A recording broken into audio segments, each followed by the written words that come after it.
d'être avec nous, Pascal Meillard, patron de Coca.ch. C'est votre philosophie de s'amuser au travail. On s'en est inspiré pour démarrer cette émission.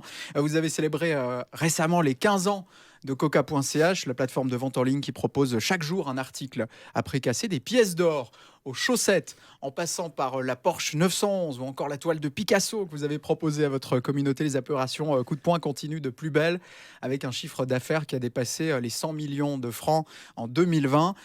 Vous continuez toujours à ne pas vous prendre au sérieux, on en a eu la preuve ici. C'est votre premier outil marketing? Je dirais pas que c'est un outil marketing parce que en réalité, les gens qui me connaissent, d'ailleurs quand tu apprendras à me connaître, tu verras qu'en réalité je change pas en fait, autant, quand j'étais dans mon petit village dans le canton du Jura, à Basse-Cour qu'ici, sur le canton de Vaud, bah, j'ai pas vraiment trop changé, tu vois? Je suis toujours, la même personne donc si tu veux, il y a pas de pour moi de pas de prise au sérieux. Alors oui, on déconne, on s'amuse bien, mais derrière tout ce qu'on fait est quand même hyper sérieux parce que, il faut quand même, délivrer les choses dans les temps, voire mieux et puis certaines opérations que tu as citées qui sont aussi, enfin, il faut vraiment les faire carré, quoi. Sinon ça fonctionne pas et tu perds en crédibilité. Donc, on peut, je pense, aujourd'hui, en tout cas pour certains segments, pas se prendre le melon et puis faire les trucs assez bien, quoi. Enfin, moi, c'est ma philosophie, en tout cas, et j'ai le sentiment que mes collègues le partagent presque tous, puis que ça roule pas trop mal comme ça.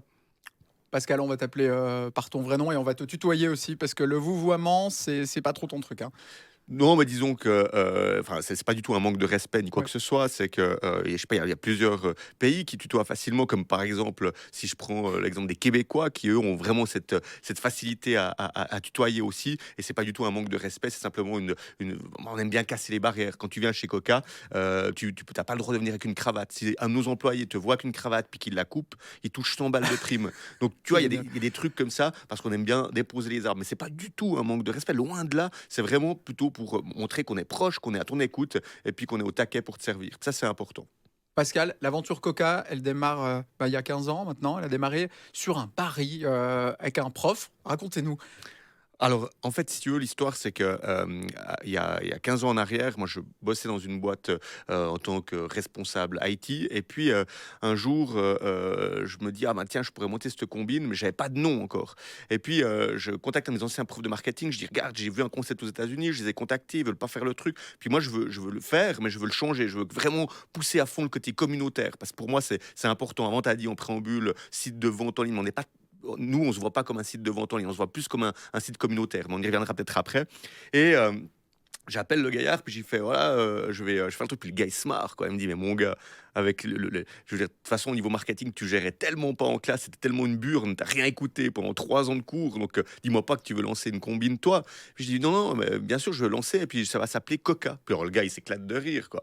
Puis il me dit, puis, ouais, puis pire, ça va s'écrire Q-O-Q-A. Puis le gars, il m'a dit: «Mais déjà, rien que tu dis aux gens Coca, ils vont tous écrire une autre orthographe, et puis ça va pas fonctionner». Puis je dis: «Non, mais t'en fais pas. Moi, je vais pas dire aux gens que ça s'écrit Q-O-Q-A, parce que j'ai acheté toutes les orthographes possibles. Si tu tapes C-O-C-A, K-O-K-A, Q-O-Q-A, t'arrives chez moi». Puis là, le gars m'a dit: «Mais bon, t'es mort. Déjà, au lancement, il va y avoir des alertes partout chez une fameuse boisson qui ressemble à notre nom. Et du coup, il m'a dit: «Mais ton projet, il est mort». Puis je fais: «Ouais». Puis en plus de ça, ben, ouais, comme j'ai pas de rond, ben, je commence en fait, parce que je m'étais associé avec l'épouse de mon ancien boss à l'époque, qui nous avait généreusement prêté son garage pour toute la partie stockage. Et puis après, on avait pris le carnot de pour, parce qu'on avait plus de place, donc on a fini les bouteilles du carnot de pour finalement avoir un peu plus de place.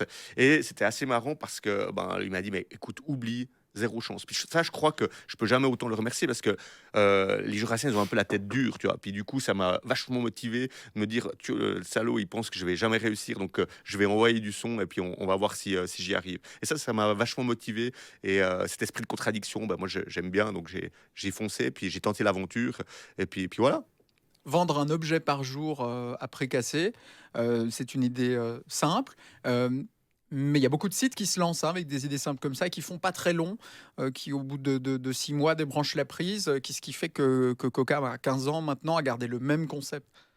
Alors, en fait, la grosse différence, c'est que nous, on capitalise vraiment sur notre communauté et c'est vrai qu'on n'aime pas être vu comme un prix cassé. Alors oui, certes, pendant 24 heures, c'est le meilleur prix de Suisse, mais on n'est pas là pour juste, foutre en l'air le marché. D'ailleurs, les gens qui nous contactent quand le produit est plus, d'actualité parce qu'il a été épuisé ou parce que, la durée est passée, bah, nous, on les redirige dans le commerce, traditionnel ou sur d'autres sites, mais, on n'est pas là juste pour casser le marché. On est vraiment là pour, l'idée de base, c'était de partager un bon plan avec des potes. Puis au départ, quand j'ai commencé, j'avais 50 potes qui suivaient Coca. Puis aujourd'hui, ben, j'en ai 840 000. Mais ça reste des potes, ça reste des gens hyper sympas, ça reste une communauté. Et c'est plus des clients pour moi, tu vois. La grande différence entre un client et puis un membre de la communauté, c'est que tu le sers pas pareil. Toi, le jour où tu as un problème avec ta cuisine que tu as acheté sur Coca, tu nous contactes, on va dire, oh, alors selon Demande l'article Stéphane. 3, voilà, selon l'article 3, non, c'est pas pris sous garantie, machin. Mais chez nous, ça n'existe pas, ça. On va te dire, écoute, la garantie, elle est passée, mais on va se bouger, on va contacter la marque, on va voir ce qu'on peut faire. En fait, on va se défoncer parce que tu es un membre de la communauté, tu es un pote. On va te considérer comme ça. Et alors, la personne qui dit non, non, mais moi, je préfère garder un ton très courtois avec vous et rester. C'est aussi possible, il n'y a pas de problème. Mais nous, ça ne va pas changer notre approche de service vis-à-vis en fait, d'un membre de la communauté qui va nous contacter. Et ça, pour nous, c'est hyper important. Et ça fait partie, en fait, je dirais finalement, de l'ADN de Coca, de vraiment servir cette communauté, puis d'être au taquet avec, mais de déconner avec, de l'écouter, de s'en prendre aussi plein la tronche. Parce que, tu vois, on a des forums libres, les gens, ils peuvent nous écrire en live pendant la journée. Et des fois, tu as des commentaires qui sont hyper pertinents, alors qu'ils sont pas. Moi, des fois, ça me blesse. Alors, je réponds, je dis, ah ben écoute, j'ai pris une grosse claque, mais je pense que tu as raison, il faut qu'on se bouge sur cet aspect-là. Et ça, c'est hyper important et c'est hyper précieux, quoi. Et je pense que d'un point de vue aussi de vision dans le futur, j'ai le sentiment que il faut traiter les gens pas comme des clients, mais vraiment comme une communauté, comme des gens en qui tu peux avoir vraiment un super échange avec. Et puis, il y a des gens qui vont te donner plus, qui vont te donner plus d'input, il y a des gens qui vont te donner moins d'input, mais c'est important d'être vachement à l'écoute et puis de pouvoir construire avec cette communauté. Cette communauté qui a grandi en même temps que Coca, grâce à des opérations coup de poing, comme les Tesla, les Porsche que vous avez vendus à moitié prix, on s'en rappelle encore, hein, c'est la preuve que ça fonctionne. Comment est-ce qu'on garde ensuite une telle communauté active, sachant que le deal du jour n'intéresse pas forcément tout le monde? Bah, en fait, tu vois, c'est là le truc. Toutes les boîtes de marketing me disaient toujours oui, il faut profiler votre communauté, on veut savoir combien de pourcentage il y a d'hommes, la tranche d'âge, machin. Et moi, je disais non, surtout pas. Ils disaient, mais comment ça, surtout pas? Mais si vous voulez vendre plus, je dis mais t'as pas compris en fait. À la base de Coca, on veut se marrer, on veut étonner. Oui, mais vous vendrez beaucoup moins. Pourquoi vous vendez pas 15 000 produits différents par jour? Puis je dis, non, non, nous c'est une communauté, un produit, que ce soit Coca, que ce soit Q-Sport ou que ce soit Q-Wine, c'est un produit et puis ça s'arrête là. On dit, mais pourquoi vous mettez pas plusieurs produits? Vous vendriez vachement plus. Non, on a un domaine d'expertise, on teste le produit, on le partage avec la communauté. Et ça, pour nous, c'est un élément qui est hyper important. De garder cette simplicité et puis de pas de se dire, ah ouais, en fait, non, non, il faut que ce soit la cash machine et puis on y va. Si on le faisait, alors pour du court terme, ça serait vachement bien, puis on pourrait vendre la boîte dans une année ou deux à un grand groupe, ça serait génial. Mais en termes de philosophie et de fibre que tu aurais avec cette communauté, bah, tu n'y arriverais pas. Et aujourd'hui, les gens, ils viennent sur Coca parce qu'il y a plusieurs choses. Il y a effectivement le respect de cette communauté, il y a alors la partie service, il y a la partie offre, mais l'idée, c'est vraiment d'étonner les gens. Et puis d'étonner aussi avec un texte. Pour moi, un bon caucasien, c'est pas le gaillard qui achète chaque jour. Pour moi, le bon caucasien, c'est le gaillard qui vient, qui lit le truc, qui se marre, qui vient mettre un commentaire pour aider un autre qui hésite entre tel produit ou tel produit. Et puis, c'est de garder un peu cette neutralité. Et puis ça, ce côté de cultiver cette communauté, pour moi, c'est vraiment un truc qui fait que tu es au service de ta communauté, mais tu as des inputs, tu respectes les gaillards. Tout d'un coup, il y en a un qui te dit ouais, mais il faudrait mettre ça en place. Puis tu dis ah ben bonne idée, on y va, go. Et cet échange, pour moi, il est hyper précieux. Et ça, je pense que les gens, ils le sentent parce que ça se transpire au travers de ce que tu as chez nous, que ce soit au travers de mes collègues, que ce soit au travers des gens qui ont eu d'expérience avec nous. Et tout cet aspect-là, pour moi, ben, il est hyper important, quoi. Qu'est-ce que vous répondez aux gens jaloux qui disent que c'est construit, que c'est un discours, que c'est du marketing? Je leur dis: «Ben, écoute, si tu as envie de penser ça, tu as le droit, il y a pas de problème, notre stress, mais passe une fois boire l'apéro chez nous, puis tu causes avec mes collègues, puis tu verras vite que tu te fais des films». Mais si ça fait plaisir à certaines personnes de se faire des films, pour moi, nos problèmes, quoi. Je veux dire, on avance, c'est cool. Je veux dire, c'est comme des gens qui me disent: «Ouais, il y a un nouveau site qui s'est lancé, c'est un concurrent». Ben, moi, ce que je fais, c'est que je prends mon phone, puis j'appelle le gars, puis je fais: «Ben, écoute, bienvenue, quoi. Et puis j'espère que ça va bien se passer. Si tu as besoin de conseils et puis si tu as besoin qu'on puisse partager, c'est volontiers qu'on le fait». Et ça choque les gens, quoi. Il y en a qui sont tout, je veux dire, crispés. Puis je dis: «Mais non, je veux dire, le but, c'est pas de dire ah ouais, je garde le truc, machin. On est dans une économie qui est communautaire, donc qui est aussi de partage. Et puis ce côté partage, il est hyper important, mais sur plein, on pourrait en parler des heures, sur plein de choses. Et je pense qu'il faut être un petit peu plus ouvert, et puis qu'il faut aussi s'entraider, qu'il faut aussi mettre en place des actions aussi. Enfin, il y a plein de choses qui doivent être faites, puis on a encore beaucoup de pain sur la planche. Lâcher prise, laisser les choses se faire, ça résume bien votre philosophie chez coca.ch? Ouais, alors, nous, on aime bien la prise de lead. Tu vois, tu as quelqu'un qui peut venir avec, une idée, puis qui peut la développer aussi, hein. Je veux dire, tant que c'est en ligne avec, la vision, que ça sert la communauté et puis que ça peut avoir un impact positif. Mais moi, ce que je dis toujours aux gens chez nous, je dis: «Ben, écoute, propose, mais si tu pas d'écho, fais, quoi». Je préfère quelqu'un qui fasse, puis qui se plante la tronche, puis ma foi, ben, voilà, plutôt que quelqu'un qui fasse pas, quoi. Et ça, c'est vraiment dans le truc, chez nous. Mais c'est pas que du lâcher prise, c'est aussi, de se dire: «OK, là, ça vaut la peine, on est sur un truc qui est en ligne avec ce qu'on veut faire, donc on y va, on essaye». Mais c'est cool aussi de se planter, hein, puis de se prendre des claques.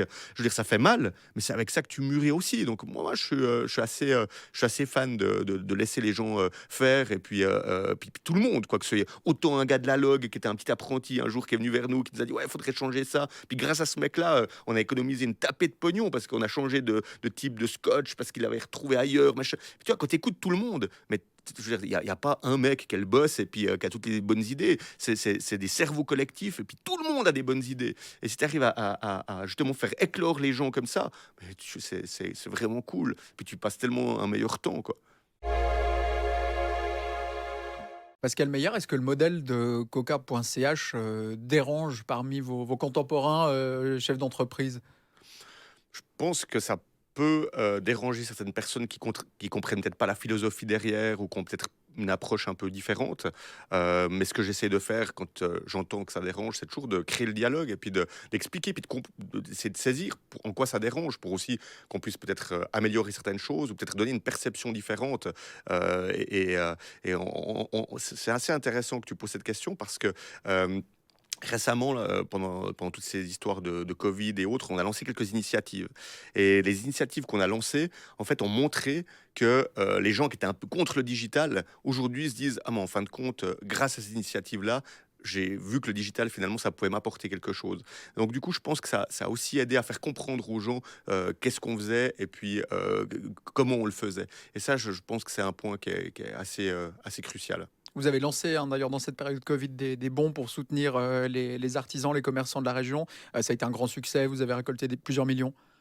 Tout à fait. Alors, on a d'abord, lancé, le truc qui s'est passé, c'est qu'on s'est retrouvé un jeudi ou un vendredi où tout fermait, puis on s'est dit: «Ben, nous, on ne sait pas comment ça va évoluer pour nous, donc qu'est-ce qu'on fait?» Puis là, on était 5 sur un petit, conf call, puis on dit: «Bon, ben, qu'est-ce qu'on pourrait faire de pertinent?» On s'est dit: «Ben, on va faire un annuaire qui va référencer, en fait, tous les commerçants». Parce qu'en réalité, ce qui se passe, c'est que comme tout est fermé, ben, on veut éviter que les gens aillent tous s'entasser dans les grandes surfaces, mais qu'ils aillent plutôt chez les commerces locaux. Donc comment on peut faire, un truc qui peut être sympa? Donc on a commencé, machin, brainstormer, puis après, ce qui s'est passé, c'est que, j'ai dit à mes collègues: «Écoutez, il faut qu'on ait un incentive cool pour soutenir ces commerçants. Donc il faudrait que les gens, en soutenant les commerçants, ben, ils aient un espèce de rabais, et puis qu'ils puissent, à un moment donné, justement dépenser, puis qu'ils en aient plus pour leur argent». Puis là, on a commencé à brainstormer sur un truc, puis on est arrivé sur, 20 de rabais, 10 de plus, pour le commerçant, ou l'inverse. Et puis, on s'est dit: «Bon, ben, cool, on va lancer ça», mais il fallait trouver du pognon pour financer ça. Donc, ce que j'ai fait, c'est que je me suis dit: «Ben, je vais contacter, des gens vers qui je suis assez proche». Et c'est hyper intéressant, parce que j'ai eu un contact avec la Vaudoise Assurance, mais tu sais, samedi, donc pour te montrer la réactivité finalement de ces grands groupes en cas d'urgence.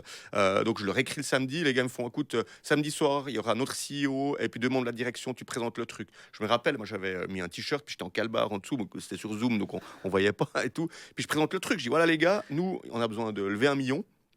Et puis, voilà ce qu'on veut faire, machin, et cetera. Nous, on va mettre tant et tant comme montant, tant et tant comme ressources, machin, et cetera. Est-ce que vous êtes chaud à mettre, 1 million dans le pot qu'on pourra reverser, en fait, aux commerçants?» Puis on m'a dit: «Écoute, laisse-nous le temps de réfléchir». J'ai dit: «Écoutez les gars, 24 heures, parce que c'est comme les offres Coca, ça dure 24 heures et tout». Puis les gars me font: «Ah non, mais tu sérieux pour 1 million?» Je dis: «Non, mais nous, on est en train de développer la plateforme, donc on va y aller, quoi». Mais ils étaient assez favorables. Puis en parallèle, on avait contacté aussi le groupe Mutuel. Eux, c'était aussi, hyper rapide. Puis je leur ai dit: «Bah, écoutez, pour 1 million, vous pouvez venir sur la plateforme». La bonne nouvelle, c'est que les 2 m'ont répondu en même temps en me disant: «OK, on te file 1 million. OK, on te file 1 million». Mais les 2 pensaient qu'ils étaient seuls. Je me suis dit, merde, en plus, c'est 2 assurances et tout, ils vont jamais vouloir collaborer. Puis en fait, les 2 CEO se sont appelés. Je dis: «Faut essayez de vous arranger comme ça avec 2 millions, ça serait vachement cool». Et puis en réalité, avec ces 2 millions, on a généré à peu près 9 millions d'aides pour les commerces locaux. Donc ça, c'était la première initiative. Donc on a fait ça. euh, Ça a super bien fonctionné, on a eu des témoignages de malades. Moi, je me rappelle, bon, alors j'ai eu plusieurs gens qui pleuraient au téléphone parce qu'ils comprenaient pas. Tu vois, imagine, toi, tu es commerçant, tu te retrouves, tu t'inscris sur une plateforme. Nous, on te fait un design, machin. Donc, on a mis toutes nos ressources pour aider en fait ces commerçants-là. On était une équipe de 30 personnes à bosser gratos. Plus après, nous, on a payé tous les frais de transaction de notre poche. Enfin bref, pour nous, ça a été un coût en termes financiers qui était énorme. Mais au moins, on avait vraiment un projet qui avait du sens pour nous à ce moment-là. Le projet s'est fait. T'as 9 millions d'aides qui a été générées, c'est l'émeute, tout le monde est content, machin, etc. La Vaudoise super content, le groupe mutuel super content, au taquet. Et puis quelques mois après, t'as le canton de Vaud qui vient me voir, puis qui me fait: ouais, écoute mon gars, on a vu ce que t'as fait, on pourrait pas faire un truc comme ça que pour le canton de Vaud.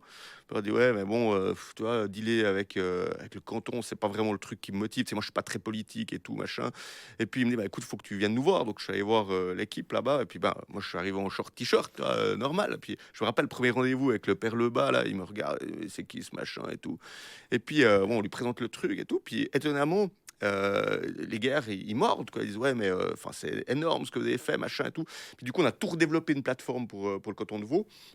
Et le canton de Vaud a dit: ben voilà, on met, je sais plus, 10 millions, mais avec 10 millions, toi, on régénérait chaque fois 3 fois plus. Donc, au final, on a fait 2 sessions avec le canton de Vaud. Et puis, rien que sur l'opération qui s'appelait Welcome, en l'occurrence, pour le canton de Vaud, on a généré plus de 100 millions d'aides pour les commerces du canton de Vaud, quoi. Alors, nous, on a aussi payé une partie. Nous, sur toute l'année 2020, on a dépensé, c'est énorme pour une petite PME comme nous, mais on a dépensé 1,2 million de notre poche pour aider le commerce local. Mais au final, on est super content parce que indirectement, les gens commandaient taper en ligne aussi. Donc, c'était logique pour nous de redonner une partie de ce qu'on gagnait pour aider en fait le commerce local. Et tu causes avec mon équipe aujourd'hui, le nombre d'heures qu'on a passé. On a perdu plus de 6 mois de projets qu'on devait lancer pour justement aider ces commerces locaux. Alors, d'un point de vue business, c'est nul à chier, mais d'un point de vue éthique et puis d'un point de vue proximité avec ces commerçants, moi je pense que c'était logique qu'on le fasse. Et aujourd'hui, en termes une des missions de Coca aussi, c'est d'aider, de favoriser en fait les gens à se digitaliser. Puis là, c'était cool parce que tu te retrouvais à remplir un truc. Donc, on avait déjà appris de la première session qu'on avait fait avec Vaudoise et Groupe Mutuel. On avait amélioré le process pour pas qu'on ait 30 personnes qui doivent bosser jour et nuit, mais qu'on en ait plus que 10. Et puis, du coup, pour les gens, pour s'inscrire, c'était juste hyper facile, quoi. Et le fait de mettre ça en place, c'était vraiment un truc qui était vraiment très enrichissant. Mais le contact que tu as peur, moi je me rappelle d'un gars sur Fribourg qui faisait des cloches sur la première opération. Le gars, il nous dit: mais écoutez les gars, moi j'aurais dû mettre tout le monde au chômage et puis virer une partie de l'équipe. Grâce à votre truc, j'ai eu tellement de visibilité parce que ça, c'était sur nos apps, c'était partout. Donc, tu as 800 000 personnes dans toute la Suisse qui voient ce qu'il y a. Les gens, ils achètent, ils soutiennent, machin, etc. Donc, le gaillard, il s'est retrouvé à engager une personne en plus que ce qu'il avait au lieu de virer 3 personnes. Donc, c'était génial. Et en plus de ça, son business, il a cartonné. Tu vois. Donc, le gars, il vend des cloches, quoi. Mais je veux dire, moi, je trouvais ça énorme. J'ai des témoignages. Je me rappelle une petite dame que j'avais au téléphone et tout. Je l'aidais à se loguer à son compte. Puis d'un coup, elle me dit: mais c'est quoi ces montants? Puis je dis: c'est des gens qui vous ont soutenu. Puis la dame, elle se met à pleurer, quoi. Puis je dis: mais qu'est-ce qui se passe? Elle me dit: mais vous vous rendez pas compte, je croyais que j'étais foutu et tout, machin. Moi, j'ai ce petit magasin. Et puis d'un coup, elle voit qu'elle a 3 000 balles de dons, quoi, de gens qui ont juste soutenu le truc. Mais moi, je trouvais ça juste énorme. On en a eu une tapée des témoignages comme ça. Et ça, c'est des trucs qui te font vibrer. Et puis, c'est pour ça que quand je parle de communauté, puis que je parle de philosophie, puis que je dis: mettez de côté le pognon. Quand les gens me disent: oui, mais bon, je veux dire, vous gagnez bien votre vie. Je dis: mais oublie le pognon. En fait, tu dois faire un job, en tout cas, moi, c'est ma philosophie, parce que tu le kiffes, et puis que tu as du fun, et puis la résultante de tout ça, c'est que tu vas gagner du pognon. Mais il faut pas que ton objectif, ce soit ça. Si ton objectif, c'est ça, je pense que tu auras moins de plaisir, tu vas faire les choses avec moins de cœur, et ça, pour moi, c'est un grand avantage. Après, moi, j'ai du bol, parce que j'ai pas d'investisseur externe, j'ai pas de compte à rendre à qui que ce soit, et puis on peut faire les trucs en se marrant. Et ça, pour moi, c'est un truc qui est important. Pascal Meyer, on voit les offres quotidiennement sur coca.ch, les produits qui arrivent. Comment ça se passe en backstage pour avoir tous ces produits? Est-ce que les marques vous regardez un peu bizarrement au début et maintenant viennent toquer à votre porte? En fait, t'as pas idée, mais au départ, les marques, elles me snobaient, quoi. Mais qu'est-ce qu'il veut, ce gaillard-là? Tu vois, en 2005, tu vois, c'était un truc de taré, quoi. Puis aujourd'hui, bah, il y a il y a un revers de situation qui est juste énorme. C'est que c'est les marques qui viennent te voir pour des lancements de produits. Ce qui est cool, c'est que ça nous permet aussi d'aider des entrepreneurs. Moi, je me rappelle de gaillards qui sont venus me voir. Ils disaient, ouais, écoute, moi, là, nous, on veut lancer notre propre absinthe et tout. Et puis, je dis, bon, ben, cool. Ouais, on fait un produit top, mais on n'a pas les ronds pour le faire, quoi. Et puis, le fait de faire une vente avec nous sur QWine en l'occurrence, ça leur a permis d'avoir du cash pour démarrer leur boîte. Et je me rappelle que 2 ans après, les mecs, ils m'ont écrit une lettre en disant, écoute mon gars, on n'aurait jamais pu démarrer notre activité sans que vous nous ayez fait confiance, parce que ça nous a permis d'avoir du cash, de démarrer plein d'autres choses. Puis aujourd'hui, bah, on a monté le truc, la marque, elle fonctionne vachement bien. Et puis, j'avais trouvé ce témoignage hyper prenant. On en a eu plein entre petits entrepreneurs. Bah, tu as les marques, comme tu disais, comme je te disais tout à l'heure, qui viennent maintenant plus facilement toquer à notre porte. Puis le troisième axe, c'est nous qui allons chercher aussi des produits qu'on trouve pas forcément en Suisse, ou bien des trucs qui sont un peu barges, un peu décalés. Enfin, il y a plein de choses. Tu vois. Tu devrais voir chez Coca, on teste une tapée de trucs. Tu vois, Vous testez tout?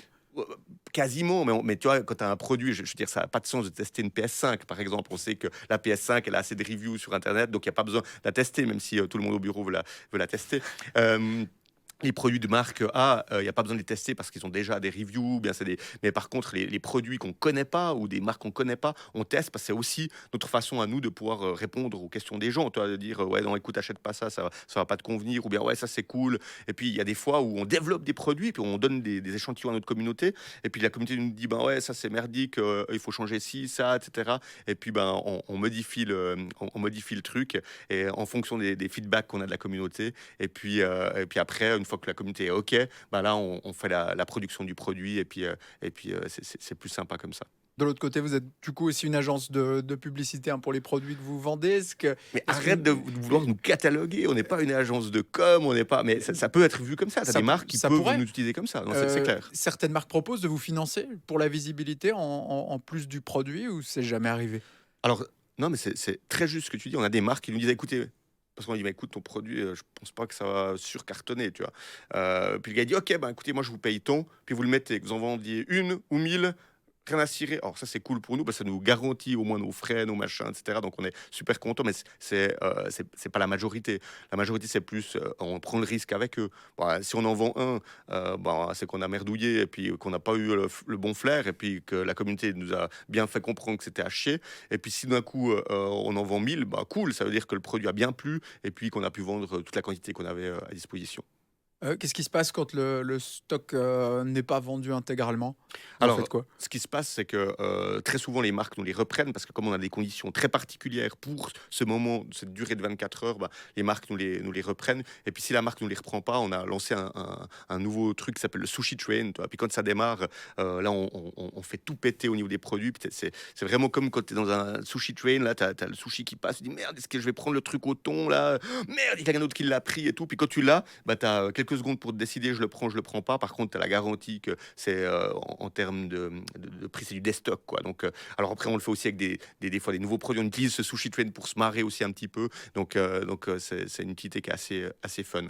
L'opération la plus folle qui a eu le plus de succès chez vous, c'était quoi? Écoute, il y en a eu pas mal. Moi, je me rappelle que pour les Tesla, on avait plus d'un million de gens connectés. On avait un système de file d'attente. Je me rappelle les gars qui nous fournissent la file d'attente. Ils me disaient, mais les gars, vous vendez des tickets de concert pour voir C'est le YouTube. Paléo?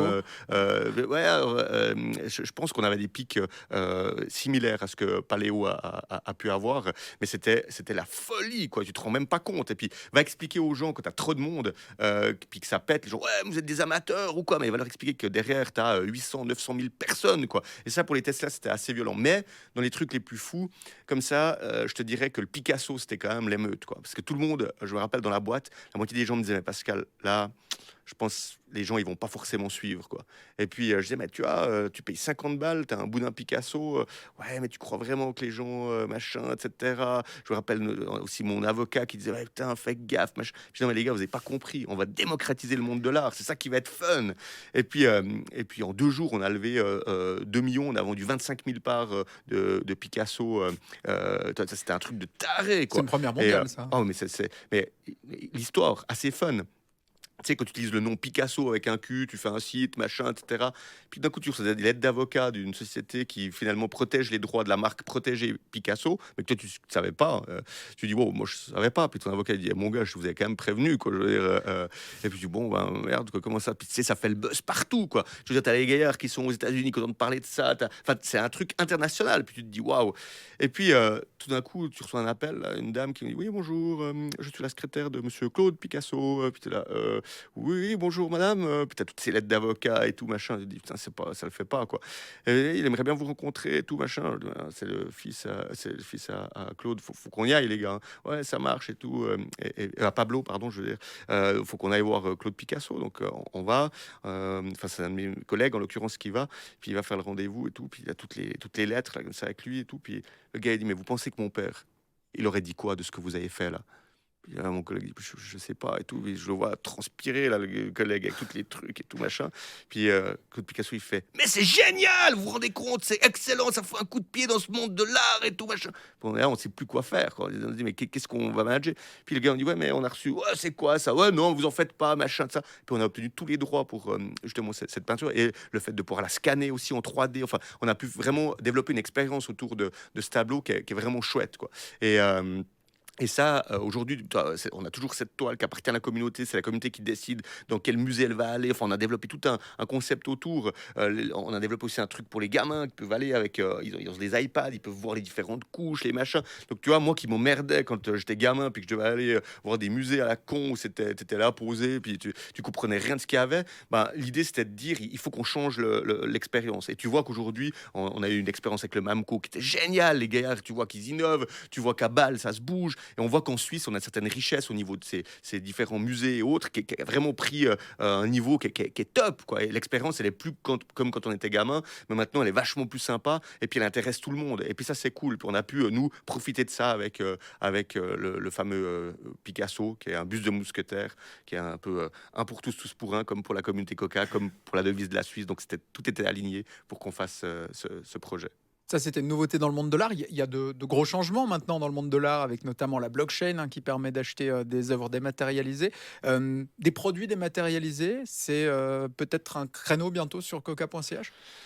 Ça pourrait, je pense que aujourd'hui c'est encore un petit peu tôt, il faut qu'on observe un petit peu ce qui se passe, mais c'est hyper intéressant de voir effectivement ce qui se passe avec ces NFT et en fait tout ce qui se passe autour de la blockchain. Et c'est vrai qu'on a été beaucoup approchés, nous, suite à cette opération avec le Picasso, parce que c'était dans les prémices de ce qui se passait au niveau de la tokenisation des objets d'art. Il y avait un peu de ça, ouais. Voilà, exactement. Donc on a eu plusieurs gens qui disaient ouais, mais il faut que vous veniez dans notre board, faut aussi, faut ça. Puis on disait, oh, oh, oh, nous on n'est pas experts dans le domaine de la tokenisation ni de quoi que ce soit. Donc tranquille le chat, nous on avance dans notre truc et puis on verra ce que ça donne. Et puis aujourd'hui on voit justement qu'il y a ces non-fungible tokens qui sortent et puis on voit que ça explose.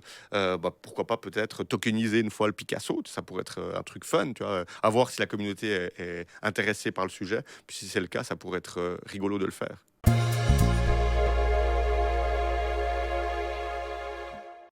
Pascal Meyer, bonjour. Salut Elliot. Donc, est-ce qu'aujourd'hui le marché suisse est-il encore assez gros pour le mastodonte qui est devenu Coca?